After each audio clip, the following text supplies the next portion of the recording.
Welcome to bricks cart. আজকে আপনাদের একটা নতুন গাছের সাথে পরিচয় করাবো।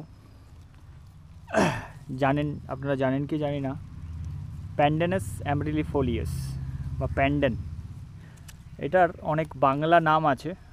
কেউ কেউ এটাকে বিরিয়ানি পাতা বলে, পোলাও পাতা বলে, বা অনেকে ওপার বাংলায় এটাকে ভাত কামিনী বলেও পরিচিত। আমি যতদূর শুনেছি, এটা বহু আগে মানুষ ভাতের সাথে দিয়ে, মানে যখন ভাত হতো তখন এই পাতাটা দিয়ে একসাথে সিদ্ধ করা হতো। তাতে কি হতো যে নর্মাল যে চালগুলো ছিল সেটাও একটা পোলাওয়ের মতো একটা সেন্ট আসতো। দেখুন, খুব ভালো গাছ এটা। অনেকটা কেওড়া, যারা চেনেন ওই কেওড়া প্রজাতির এই গাছ।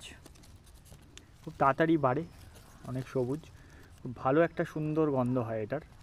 গন্ধটা সময় সাপেক্ষ, মানে এক এক সময় এক এক রকম বেশি থাকে, কখনো বেশি হয় কখনো কম হয়। খুব ভালো গাছ। আপনারা যদি এটা কেউ চিনে থাকেন অবশ্যই আমাকে কমেন্ট বক্সে জানাবেন। আজকের মতো এইটুকুই, আবার দেখা হবে।